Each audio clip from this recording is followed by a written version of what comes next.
Tayong muli ay babasa mula sa salita ng Diyos, pero yung mga hindi po makatatayo ng matagal, pwede po kayong maupo, pwede po kayong hindi na tumayo. Pero sa mga kaya pong tumayo, babasahin po natin ang salita ng Diyos at tayo po'y magbibigay galang sa pagbasa ng salita ng Diyos. Tayo pong lahat ay tumayo.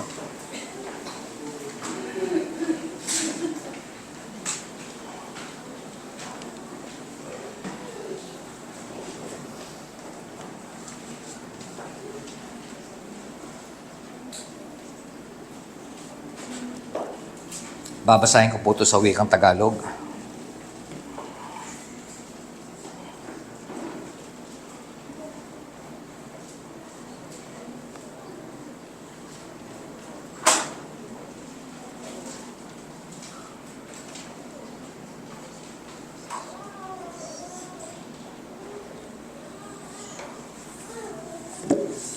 Sundan niyo po ko sa inyong mga Biblia.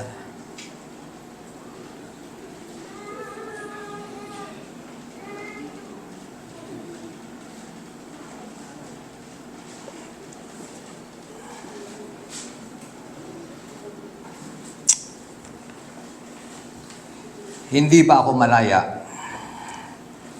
Hindi ba ako apostol? Hindi ba't nakita ko si Jesus na ating Panginoon? Hindi ba kayo bunga ng aking paglilingkod sa Kanya? Ang iba'y ayaw kilalanin ang aking pagka-apostol. Subalit para sa inyo, ako'y isang apostol at kayo ang katibayang ako'y apostol nga ng Panginoon. Ito ang sagot ko sa mga pumupuna sa akin. Wala ba kaming karapatang tustusan ng iglesia sa aming pangangailangan? Wala ba kaming karapatang magsama ng asawang Kristiyano tulad ng ginagawa ng ibang mga apostol at mga kapatid ng Panginoon at gayon din ni Pedro? Kami lamang ba ni Bernabe ang walang karapatang tumigil sa paghahanap buhay? Ang kawal ba ang gagastos para sa kanyang sariling pangangailangan habang naglilingkod siya? Sinong tao ang nagtatanim ng ubas at di nakikinabang sa mga bunga nito? Sinong pastol ang nag-aalaga ng tupa at di nakikinabang sa gatas nito? Ang sinasabi ko ay hindi nababatay sa kaisipan lamang ng tao. Ganon din ang sinasabi ng kautusan, sapagkat nasusulat sa kautusan ni Moises, huwag mong bubosalan ang bibig ng baka habang ito'y gumigii. Mga baka nga kaya ang inaalala ng Diyos? Hindi ba tayo ang tinutukoy niya? Alang-alang sa atin kaya iyon isinulat. Sapagkat ang magsasakang nag-aararo at ang naghihiwalay ng mga butil sa uhay ay gumagawa sa pag-asang may kaparte sila sa aanihin. Naghasi kami sa inyo ng pagpapalang espiritual. Malaking bagay ba naman kung umani kami ng mga material na pakinabang mula sa inyo? Kung ang iba'y may ganitong karapatan, lalo na kami. Ngunit hindi namin ginamit ang karapatang ito. Tiniis namin ang lahat upang hindi kami maging hadlang sa magandang balita tungkol kay Kristo. Hindi ba niyo alam na ang mga naglilingkod sa templo ay tumatanggap ng pagkain mula sa templo? At ang mga naglilingkod sa dambana ay may bahagi sa mga handog na nasa dambana. Sa ganyan ding paraan, ipinag-utos ng Panginoon na ang nangangaral ng magandang balita ay dapat matustusan ang ikabubuhay sa pamamagitan ng magandang balita. Ngunit hindi ko ginamit ang alinman sa mga karapatang ito at hindi ko kayo sinusulatan ngayon upang hingan ng tulong. Mas iibigin ko pang mamatay kaysa mawala sa akin ang bagay na may pagmamalaki ko. Hindi ngayon nangangaral ako ng magandang balita ay maaari na ako magmalaki, sapagkat iyan ang tungkuling iniatang sa akin. Sumpain ako kung hindi ko ipangaral ang magandang balita. Kung ginagawa ko ito ng kusang loob, ako'y may maaasahang kabayaran. Ngunit ginagawa ko ito bilang pagtupad sa tungkuling ipinagkatiwala sa akin ng Diyos. Ano ngayon ang aking kabayaran? Ang maipangaral ko ng walang bayad ang magandang balita at ang hindi ko pag-angkin ng karapatang nauukol sa akin bilang tagapangaral. Malaya ako at di alipin ninuman. Ngunit nagpaalipin ako sa lahat upang makahikayat ako ng mas marami sa Panginoon. Sa piling ng mga Hudyo, ako'y namumuhay tulad ng isang Hudyo upang mahikayat ko sila. Kahit hindi ako saklaw ng kautusan, nagpapailalim ako rito alang-alang sa mga nasa ilalim ng kautusan upang mailapit ko sila sa Diyos. Sa piling naman ng mga hintil na hindi saklaw ng kautusan ni Moises, ako'y naging parang hintil upang sila'y mahikayat ko rin. Subalit hindi ito nangangahulugan na hindi ko sinusunod ang mga utos ng Diyos sapagkat ako'y nasa ilalim ng kautusan ni Kristo. Sa piling ng mahihina sa pananampalataya, ako'y naging parang mahina rin upang mahikayat ko sila. Ako'y nakibagay sa lahat ng tao upang sa lahat ng paraan ay makapagligtas ako ng kahit ilan man lamang. Ginagawa ko ang lahat ng ito alang-alang sa magandang balita upang makabahagi ako sa mga pagpapala nito. Alam ninyo ang mga kalahok sa paligsahan ay tumatakbong lahat, ngunit iisa lamang ang nagkakamit ng gantimpala. Kaya't pagbutihin ninyo ang pagtakbo upang kamtan ninyo ang gantimpala.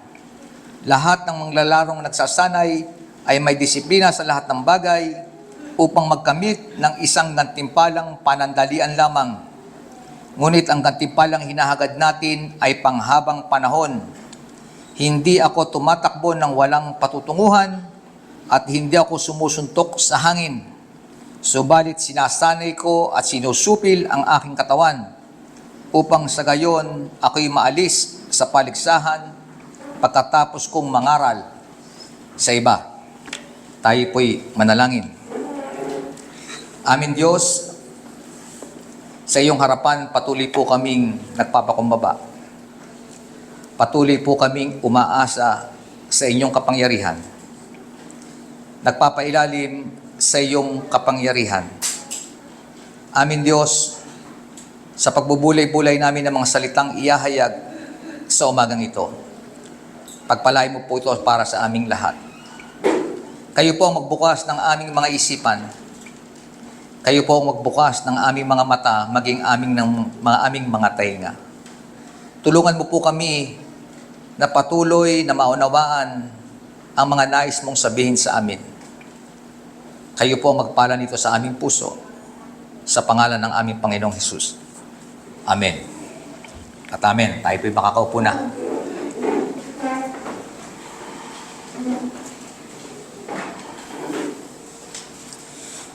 Ang ating pong sermon sa umagang ito ay pinamagatan ko na Knowledge in the Company of Love Part 2. Sapagkat nung isang linggo ay tinalakay din natin ang parehong mensahe, magkaiba lamang ng issue. Ang ngayon, nung isang linggo ay tungkol sa pagkain ng mga pagkain iniaalay sa Diyos-Diyosan. Ngayon naman ay ang paggamit ng karapatan. At ito po ay matutunghayan natin sa 9 na kabanata ng unang Korinto. Sa aking pagsisimula, gusto ko munang bigyan diin ang napakahalagang pagtalakay sa issue ng kalayaan o yung freedom we have in Christ. Sapagkat itong issue simula pa nung isang linggo sa chapter 8. Ang issue tungkol sa ating kalayaan sa ating Panginoong Hesukristo. Tayo nga ba ay malaya? Sapagkat itong unang tanong kay Paul, siya nga ba ay malaya sa Panginoon? At gusto ko rin tanungin ang bawat isa sa atin. Naunawaan ba natin ang ating kalayaan o ang ating freedom na tamo sa ating pakikipag-isa sa ating Panginoong Hesukristo? Sa ating buhay pananampalataya, tayo'y idineklara ng ating Ama bilang mga binanal.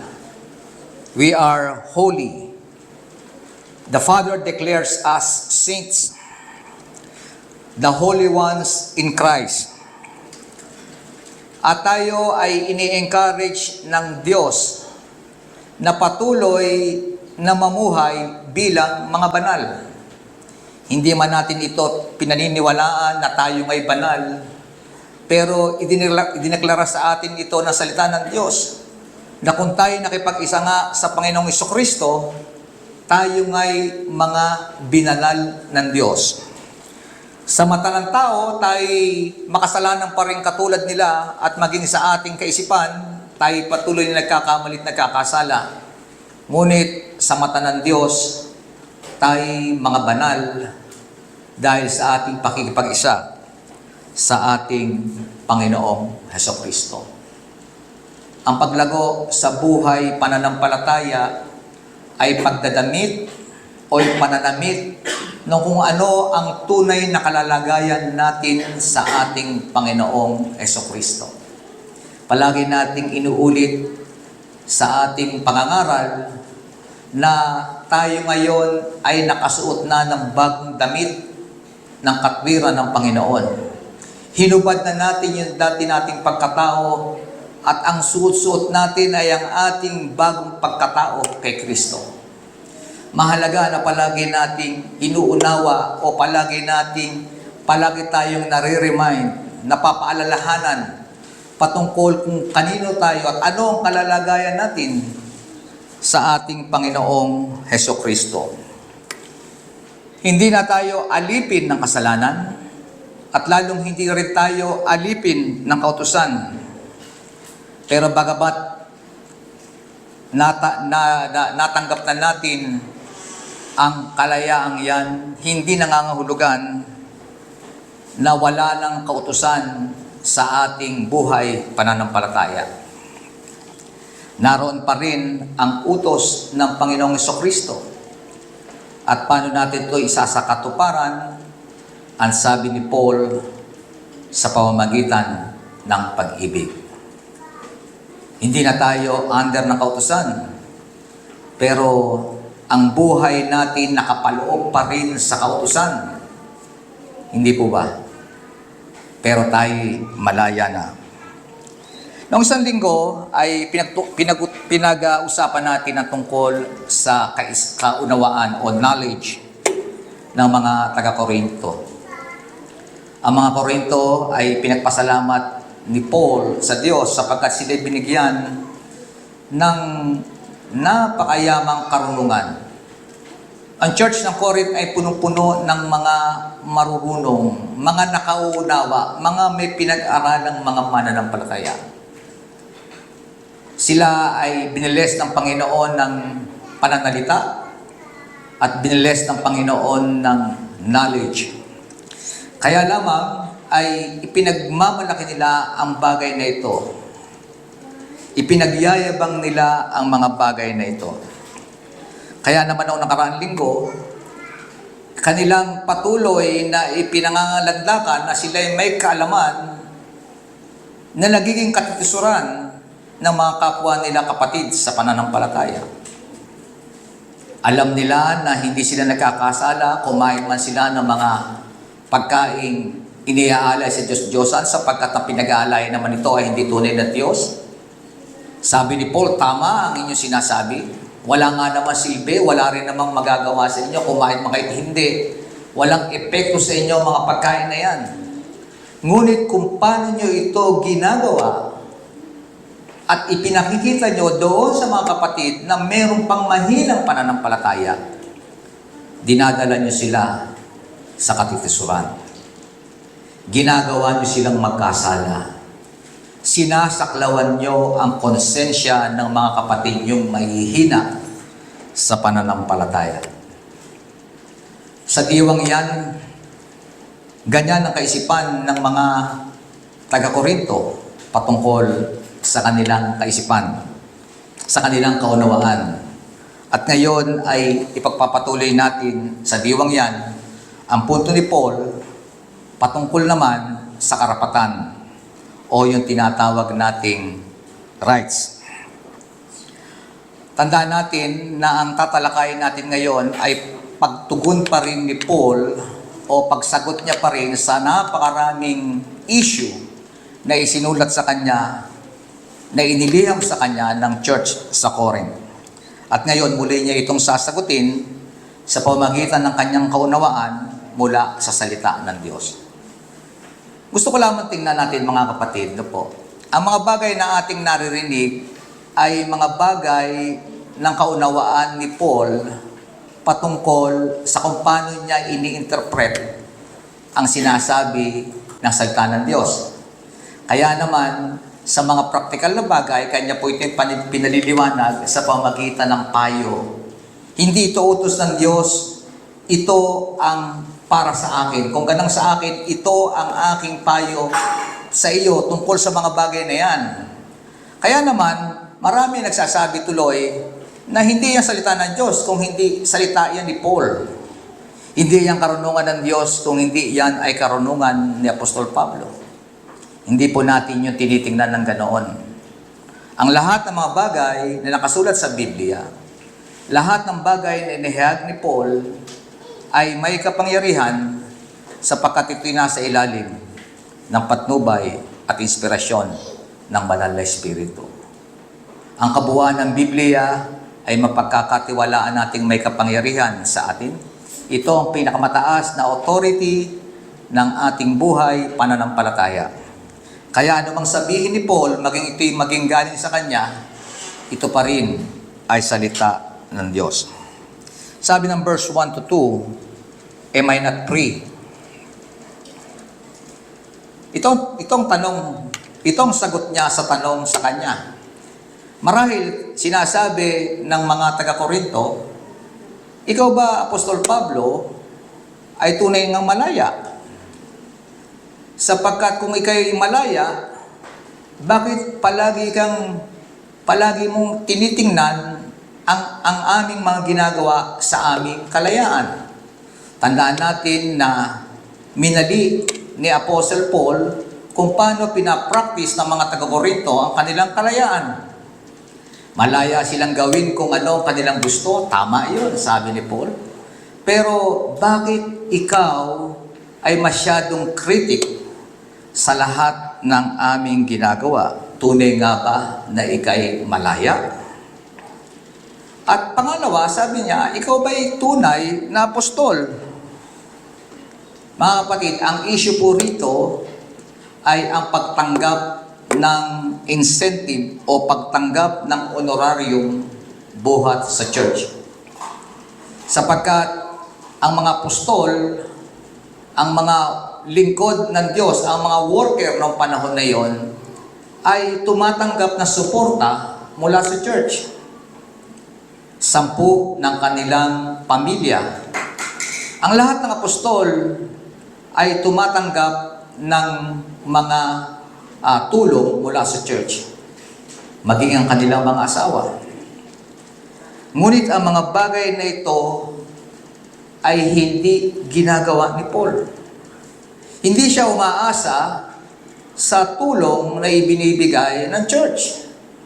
Maaaring tumatanggap siya ng konti, paminsan-minsan, pero hindi niya inuobliga ang church na magbigay sa kanya ng tulong. Kaya naman, ino-question siya ng mga taga-Korinto. Apostle Paul, parang hindi yata iyan ang iniuutos ng Diyos. Di ba? Kaya naman, kung titignan po natin, kinote ni Paul ang Deuteronomy 25:4. Chapter 25 ng Deuteronomy, chapter 4. Sabi diyan, it is written in the law of God, you shall not muzzle an ox when it treads out grain. Sapagkat malinaw na iniuutos dito sa Deuteronomy ni Moses na ang bawat isang lingkod ng Diyos, ang bawat isang mananampalataya na nagtatrabaho sa ubasan ng Panginoon ay may karapatang tumanggap ng suporta mula sa church. Alam natin na ang mga Levita, ang mga Levites na nagtatrabaho sa templo, sila po sa buong lahi, sa 12 tribes ng Israel, sila yung hindi binigyan ng lupain. Ang blessing na pinagkaloob sa kanila ng Diyos ay maglingkod sa Kanya sa templo. Kaya naman, 1 out of 12, yung 11 tribe, lahat po yun ay sumusuporta sa kanilang pagkain at sa lahat ng kanilang mga kinikita, binibigyan nilang suporta yung lahi ng mga Levita. Sapagkat hindi sila inalaw ng Diyos na magtrabaho para sa kanilang sarili, yung 11 tribo nagtatrabaho para sa kanila. Ang trabaho nila ay maglingkod sa templo at ang lahat ng kanilang pangangailangan, ang magkakaloob ay ang templo. Kaya yung 11 tribes, silang sumasagot sa lahat ng pangangailangan ng mga Levita. Sapagkat ito po ang iniutos ng Diyos. Ang bawat isang lingkod ng Diyos ay may karapatang tumanggap ng kanyang ikabubuhay mula sa church. Mga kapatid, yan po ang issue sa ating mga kapastoran. Ano po? Ang bawat pastor ng isang iglesia, mula noon hanggang ngayon, yan po hindi nagbabago. Ang iglesia ang nagtataguyod ng pangangailangan ng pamilya ng kanyang pastor. Kaya naman hanggang ngayon, sinusunod po natin ang kautusan ng Diyos. Hindi po yan opinion ni Pablo. Sabi nga ni Paul, hindi yan opinion ko. Hindi ko yan sinasabi for our sake. Sabi ni Paul, ang kasulatan na yan ay iniutos ni Moses para sa lahat ng lingkod ng Diyos. Mula noon hanggang ngayon, obligasyon ng iglesia na itaguyod ang kanilang manggagawa. Ang manggagawa sa ubusan ng Panginoon. Paul have all the rights to be paid for his gospel labors. Pero itong sinasabi ni Paul, tama ang sinasabi ninyo. Meron ngang tamang sinasabi ninyo, tama ang inyong opinion na kailangan kong tumanggap ng insentibo o ng suporta mula sa inyo. Pero pwede rin naman na maging malaya ako na huwag kang kunin ang tulong ninyo. It's optional. Nasa sa akin yon. Tulungan ninyo ako, salamat. Pero if I refuse to get that help, nakakasala ba ako?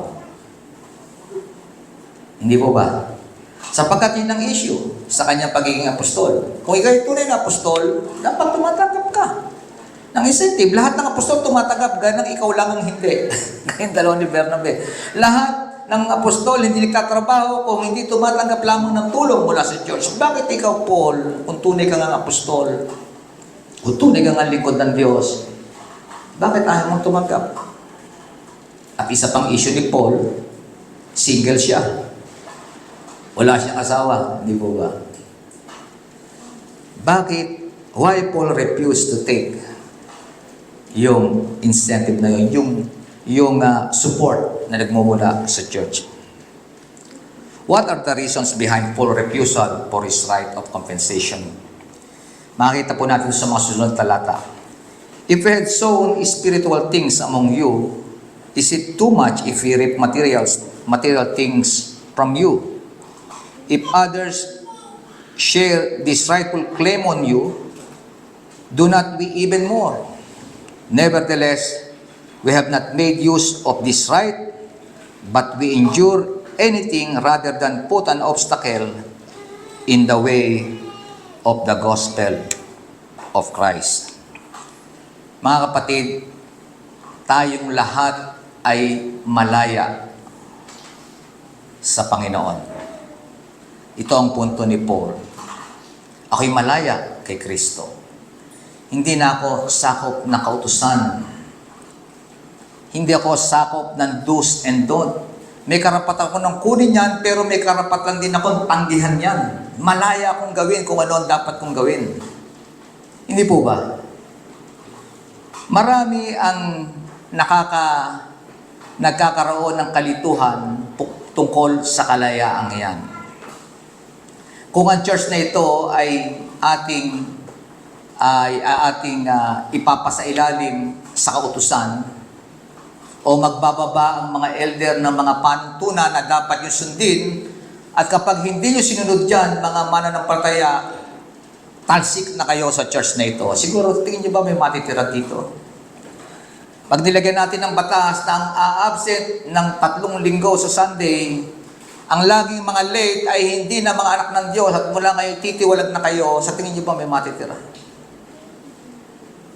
Although sinasabi natin dapat kayo magsimba every Sunday. Although sinasabi natin dapat nandito kayo sa pananambahan sa tamang oras at gusto namin kayong papiling. Pero hindi po yan namin pwedeng gawing batas para kayo ay alisin sa iglesyang ito. Kung hindi, para tayong legalista. No po?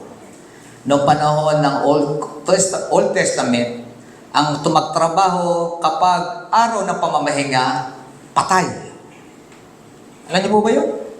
Batas nila na kapag ikaw ay nagtrabaho ng araw ng pamamahinga, ay may kaukulang parusa at mabigat ang parusa. Sa tingin niyo ba, yun ay applicable pa ngayon? Noong tayo pinalaya ng Panginoon, wala na sa atin yung kautusan na yun. Hindi na tayo nasa ilalim ng kautusan. At kung ipatutupad ng kautusan ngayon sa mga mananampalataya ngayon, hindi tayo tunay na malaya kay Kristo. Tama po ba? Hindi tayo tunay na malaya sa Panginoon. Hindi nga tayo pinalaya ng Panginoon. Kaya naman, di ba sabi ng kasulatan, ang utos ng Diyos ay inilagay na sa ating puso. Hindi po na tayo mga robot, mga kapatid. Noong tayo nakipag-isa sa Panginoong Kristo, nung sumaatin ang Banal na Espiritu, tayo malaya na sa lahat. Malaya tayo magdesisyon sa lahat. Pwede nating gawin kung ano ang gusto nating gawin. Pwede nating huwag gawin kung paayaw nating gawin.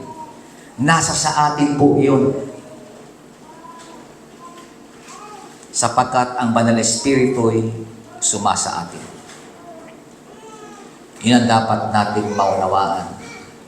Ine-encourage natin ang bawat isa na gawin kung ano ang sinasabi na salita ng Diyos, kung ano ang makabubuti sa Kanya with love. Pinapaalalahanan natin ng mga kapatid na nanineglect ang kanilang mga responsibilidad bilang mananampalataya. Pinaalala po natin yon with love, ng mahinahon. Pero hindi natin pwedeng i-condemn ang mga kapatid na yan. Sapagkat kapareho natin, malaya sila kay Kristo. Hayaan mong ang Banal na Espiritu ang mangusap sa kanila. Hindi po ba? We pray na nawa ay maintindihan nila na hindi dapat nila inaabuso ang kalayaang iyon. Amen po ba? Kaya maaaring sinasabi ng iba, mga elder, dapat yung parusahan. Hindi po gano'n tumatakbo ang church. Bagamat may mga bagay at mga usapin na dapat tingnan, ginagawa po natin yan sa liwanag at guidance ng salita ng Diyos. Pwedeng gawin ng bawat isa ang kanilang kailangan gawin as long na ito ay ginagawa nila ng may pag-ibig. Kaya nga, ang utos ni Kristo ay hindi nawawala. Love God above all and love your neighbor as yourself. sa lahat ng ating gagawin, kailangan nandoon palagi iyon. Kung ating i-encourage at sisitahin ang ating mga kapatid at paalalahanan, dapat with love, sapagkat sila man ay pinalaya na ng Panginoon. Ang unang reason sa refusal ni Paul, bakit ayaw tumanggap ng compensation. Sabi ko nga kanina, sa inuutos ng Diyos, kailangan si Paul may tinatanggap. Kung ako si Paul, iipunin ko na lang.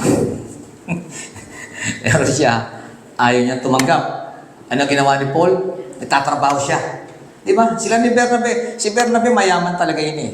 Pero si Paul, hindi siya umaasa sa church.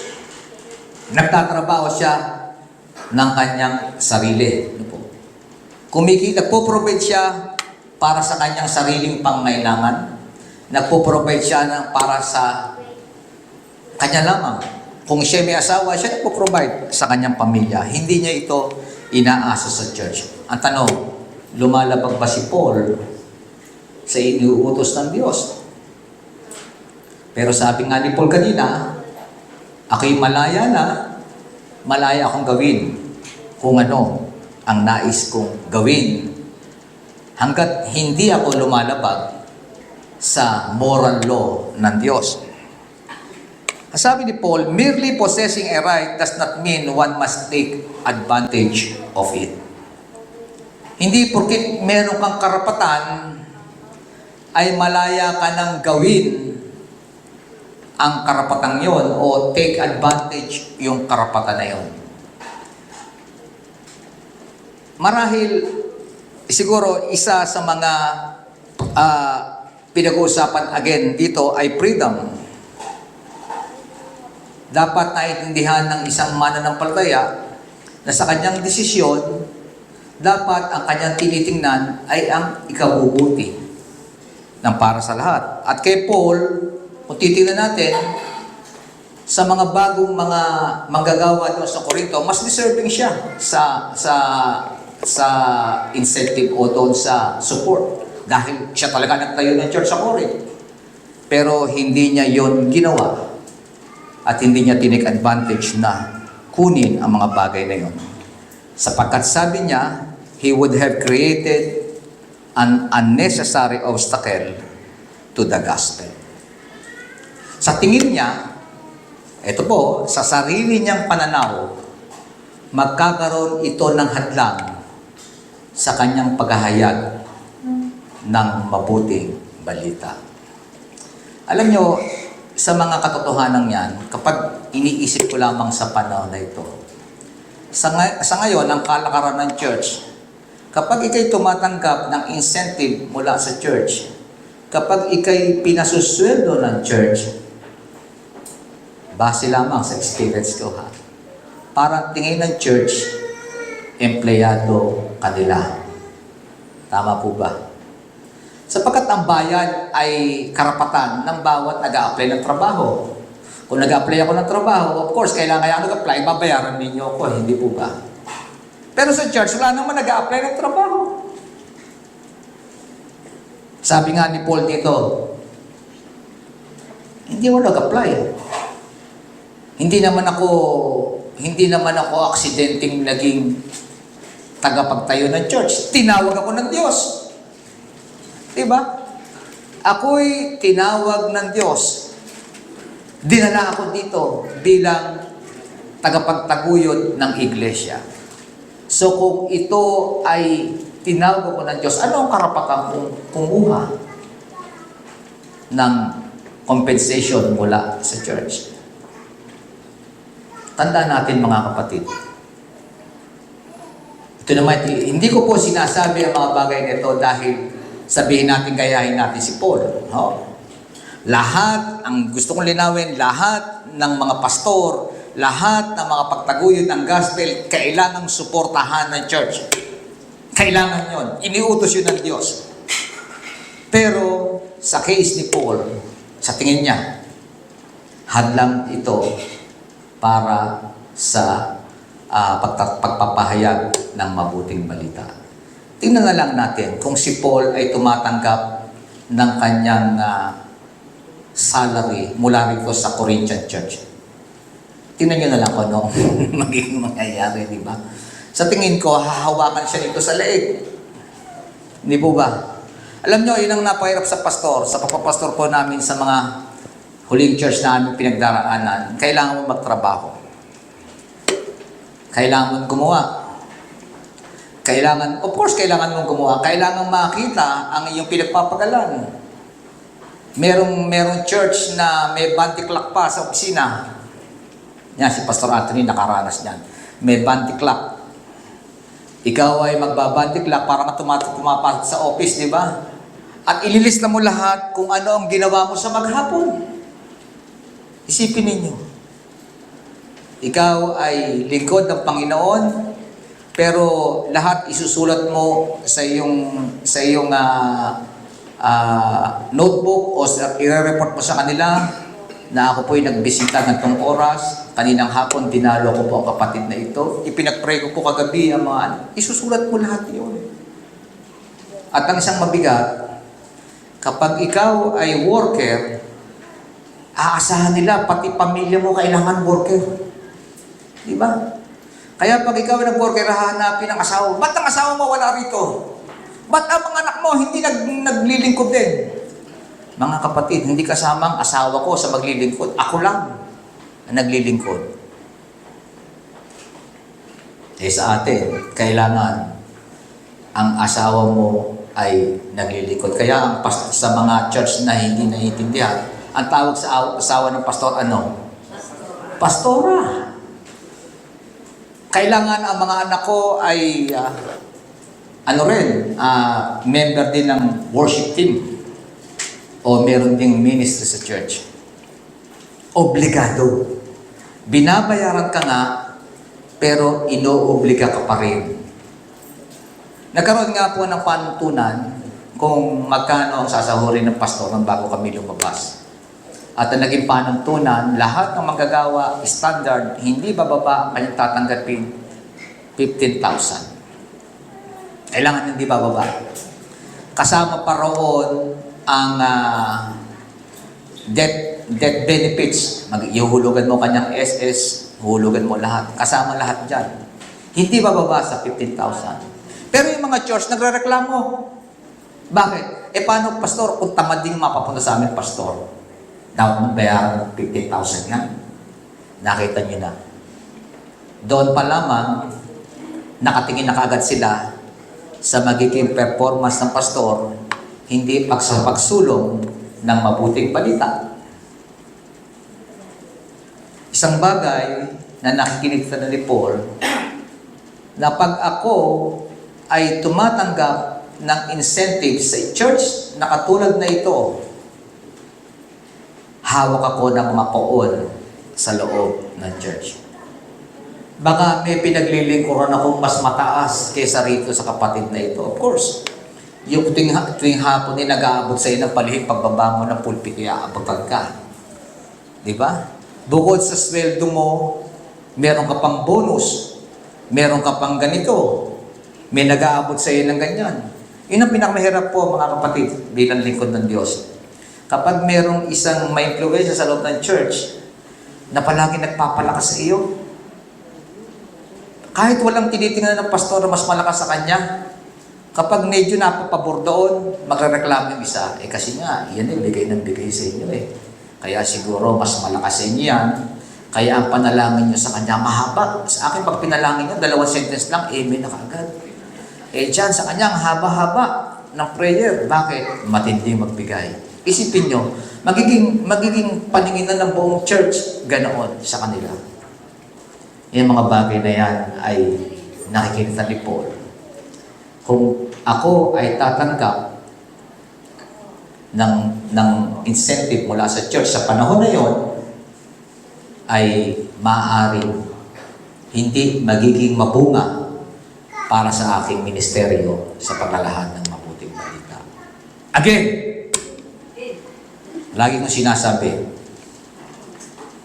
karapatan ng bawat pastor na tumanggap ng na suporta mula sa church. Kailangan ang church ay nagpo-provide ng suporta sa kanyang pastor. Hindi ko sinasabing hindi. Iba ang case ni Paul. Maaring nung panahon na yon, hindi pa stable ang mga church na po. Pero ngayon, sa tinakda ng panahon, karapatan ng bawat pastor na tumanggap ng incentive mula sa kanyang church. Kami natutuwa. Isipin nyo, ang church natin napakayaman. 3,000. 30,000 ang bigay ng ating mga deacon sa ating mga pastor. Kaya niyo ba kitain yan? 30,000. Malaki.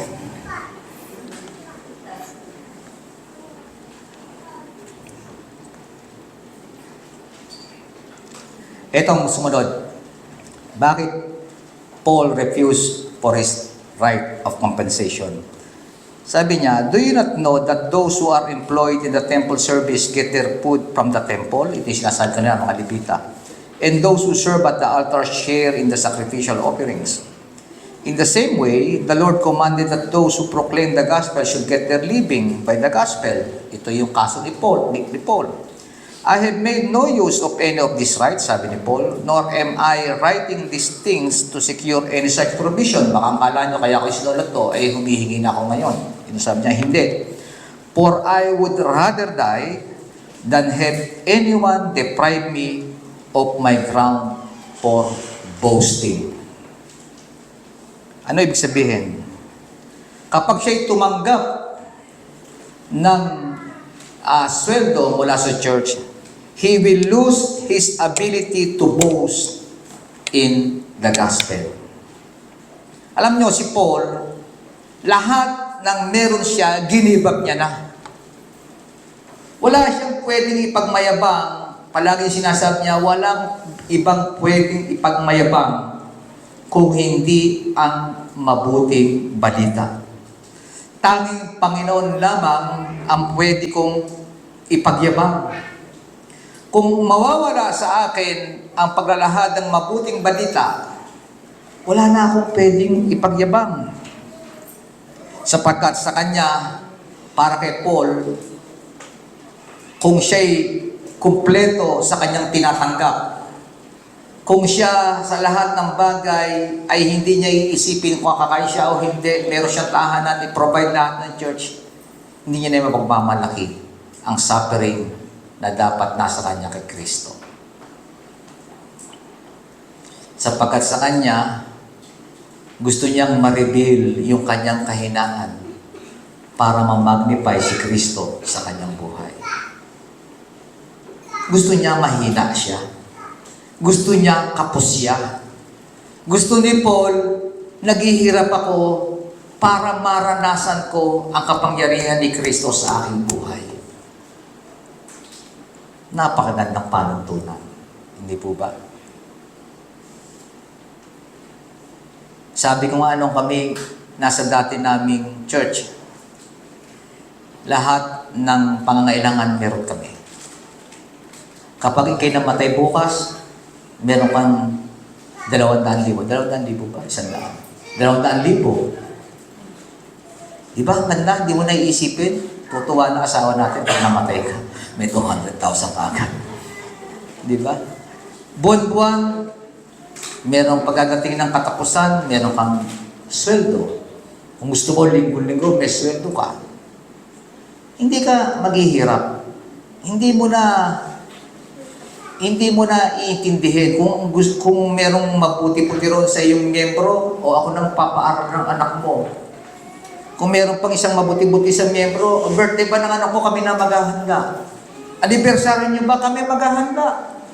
Lahat ng mga bagay para sa kaalwa ng pastor, pinagkakaloob ng church. Naranasan namin lahat yan. Pero mas masarap maglingkod ngayon. Amen po ba? Mas masarap maglingkod nang ikaw ay kapos, nang walang tinatanggap na kahit na ano. Bagamat mahirap, hindi ko sinasabi sa aking sitwasyon. Pero sa mga kapwa ko pastor na nanggaling sa ganong kalalagayan, napakahirap. Pero isa lang po ang aming sinasabi palagi. na ang kalakasan ng paglilingkod ngayon ay walang iba kundi ang Panginoon. Mabuti tinanggal tayo ng Diyos sa ganoong sitwasyon. Kasi kung naroon pa rin tayo, maaaring hindi natin nakilala. Hindi natin talaga tunay nakilala na ang kalakasan natin ay walang iba kundi si Kristo. Hindi po ba? Kaya napakahalaga. Pero sinasabi ko pa rin din na hindi ko inaalis na huwag pasweldohin ang mga pastor. Kailangan na lang yan. Nila lahat yan. Pero tandaan po natin, ano po, ang Diyos ay nagpapala sa kanyang mga anak. Kapag siya'y faithful sa kanyang paglilingkod. Hindi natin pwedeng ialis yun. Ano po? Kaya marami ka pa rin aasahan. Sa paglilingkod, yun ang sinasabi ni Paul. Ang kalakasan ko ay si Kristo. Kung ako'y tatanggap sa inyo, baka maging tapat ako. Ano po? Baka maging complacent ako. Yun ang kanyang kinatatakot sa kanyang sarili. Napakadaling madala ng laman. Napakadaling madala ng laman. Kapag ikay napaalwan, kala mo kang hinehele sa pagtulog. Wala kang problema, kala mo kang hinehele sa pagtulog. Meron ako tatanggaping pera ngayong linggo, para kang hinehele sa pagtulog. Hindi ko po problemahin ang baon ng aking mga anak. Napakasarap na sitwasyon.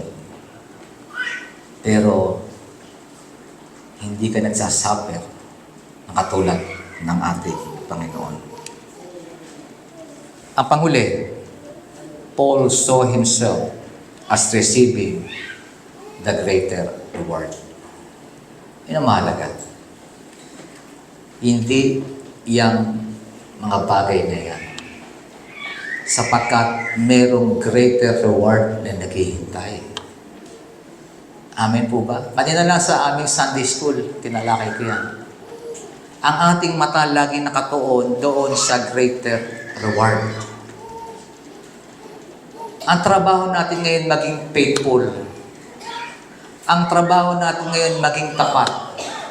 Ano mang bagay na binabato sa atin ng Diyos, those are blessings. Pero merong greater blessings na tinanggap na natin na may sasakatuparan later on sa ating buhay. At iyon ang nais ni Paul. Hindi man ako tumanggap, pero ang pagpapala ko sa Panginoong Kristo ay sobra-sobra. Ano po? Panghuli, by choosing to himself a servant to all and win more people to the gospel. Ano sabi niya? Pag ako'y tumanggap ng incentive mula sa church o partikular sa inyo o sa lahat ng church na panggagalingan ko, hindi ako magiging servant to all. Mahalaga na nandoon pa rin yung aking conviction na ako ay lingkod ng mayayaman sa church, na ako ay lingkod ng mga mahihirap sa church, na doon mga lahat ng merong division sa Korinto, akong lahat ay servant ninyo. Kung ako ay kabilang doon sa division, ang servant lang ako ng aking pangkat, yung iba hindi na. Pero ako ay servant to all. Sa ganoong paraan, I win more people to the gospel. Kaya nga sabi niya, kapag ako'y kasama ng mga hintil, ako'y nag-aasal hintil. Kapag ako'y kasama ng mga nasa ilalim ng kautusan, ako'y umaaktong nasa ilalim ng kautusan. Yun ang knowledge na binigay sa kanya ng Panginoon. Pero mga kapatid, gusto ko lang bigyan ng linaw na hindi pwedeng kompromiso ang kautusan ng Diyos. Ang salita ng Diyos. Kung ikaw ay magiging hintil sa mga hintil, of course, pwede mong gawin.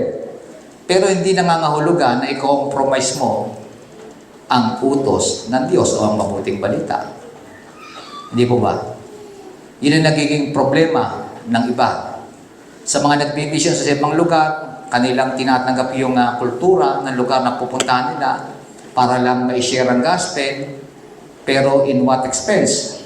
Minsan, sumosobra ang strategy at lumalampas na roon sa pinag-uutos ng Diyos sa kanilang panukala, makakuha lang o may share lang ang mabuting balita sa iba.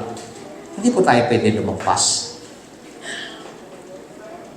At ang isa sa pagwawakas natin, ano yung magandang bagay na dapat i-exercise ng mga taga-Korinto?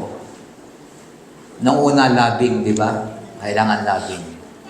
Ngayon, sa kanilang karapatan, the Corinthians needed to exercise better self-control. Sa ating kalayaan, kailangan ine-exercise natin yung self-control, hindi po ba? Isa sa mga fruit ng Holy Spirit ang self-control. Ang kala natin ng una, pag sinabi natin self-control, pagpipigil lamang sa sarili. Mga kapatid, ang ibig sabihin ng self-control, kapag ito ay nilahad ng Biblia, ay kung paano tayo hindi aabuso sa kalayaan natin kay Kristo. Amen po ba? Yun ang self-control. Baka nga lang kasi natin, nagtimpi ako. Hindi po yun ang self-control na sinasabi. Hindi po yun ang bunga ng banal na Espiritu. Lahat pwede magtimpi. Lahat mabait magtimpi.